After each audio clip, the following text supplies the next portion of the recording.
Hello and welcome to How Do I Blender Audio. This is version 2.53 modded off of the official beta, and this one's by Ding2. There's another one that is by Loop Duplicate. The problem with both of these is that they're not optimized for 64-bit like the official one is. So let's just start right in. We'll go to this little thingy up here, go to video editing. And the first thing that we're going to do is we're going to show you how to use and view stuff, and then we're going to talk about selection, and then we're going to talk about the F-curve editor. So let's start by just being able to see stuff in there. And on the way, I'll explain how to add something. So we go to Add, Sound, and then I've already got this one thing picked up, and it can do MP3s and waves. And you want to put your start frame like right here where you want it to be. So I'll set it to 1. Then you just go to Add Sound Strip. Now it's added where you want it to be. Alright, so to zoom out, you zoom down on the scroll wheel. You know, you turn the scroll wheel down, and that'll turn you to more being able to see stuff. And you see Home in order to fit that strip in there. And you can see more frames by making this bar longer. See? More frames equals longer bar, so you have to drag on the little dot and make it longer. And the same thing with channels. If you want to see more channels, you have to drag on the little dot, and that will see you more channels, but we want to see less, so we do that. And to view the frames instead of seconds, like see right there it says 34 seconds and 9 frames, we'll want to change this to draw frames. So that's how you do that. And we also want to change your playback thing not to have audio scrubbing, because audio scrubbing is pretty much crappy in this and it doesn't really work that great. So now you know how to view stuff in here. Now we're going to tell you how to move stuff around. And what we're going to do is we're going to R&B, hold, and you can do it like that, and then you plop it down always by LMBing. Oh, and one more thing I forgot to tell you.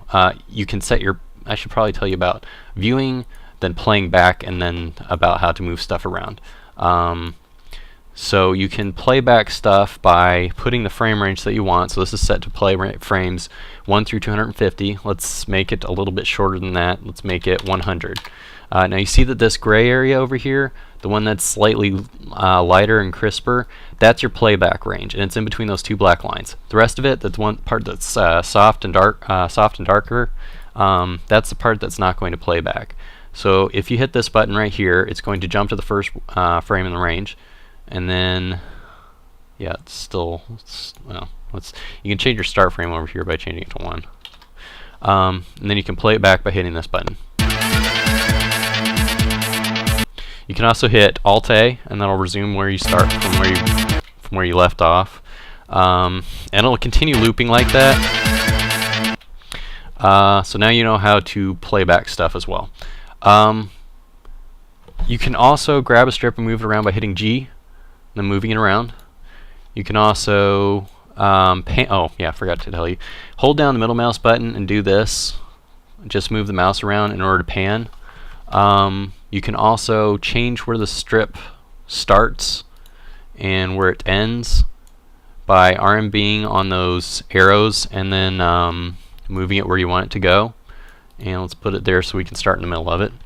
I've probably forgotten something, but I'll remember to tell you.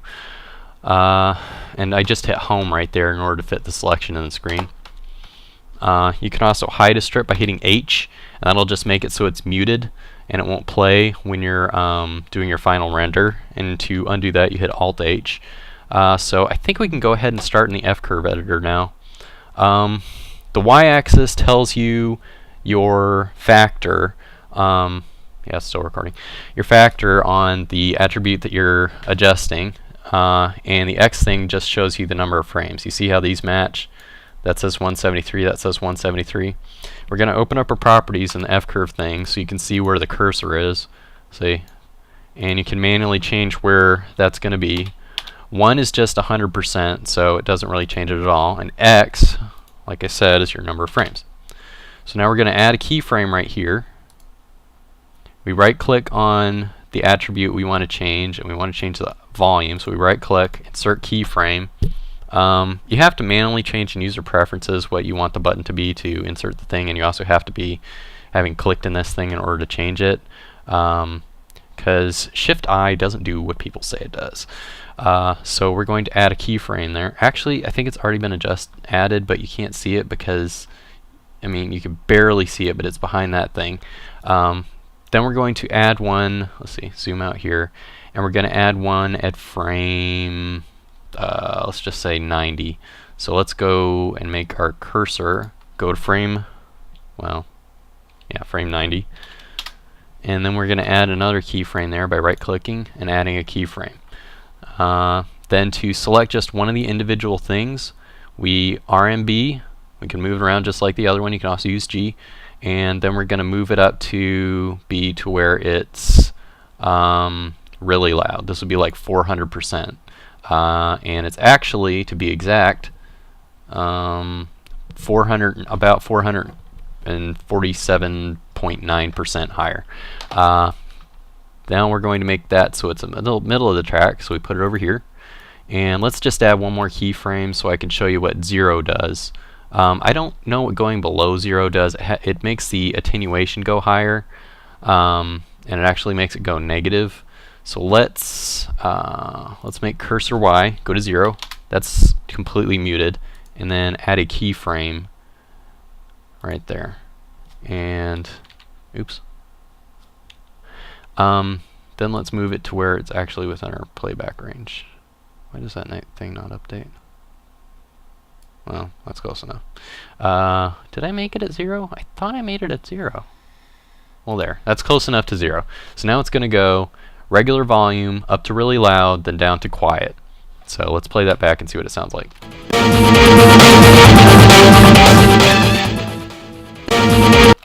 So as you can see, that works. We can also just toggle you can move the handles around to fine-tune the curve so it's a sharper drop-off next to the handle or whatever. You can also use H, and that allows you to choose from these different options to adjust the handles. I thought I clicked free. Okay.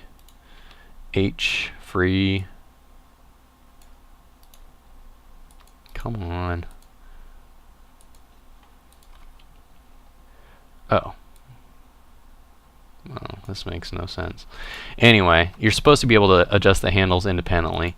Now let's control maybe that's just vector. I think I messed it up. Tab? No. Tab hides them just like it does with the other strip. And A selects all of them. And if you can select multiple ones by hitting Shift and then another thing.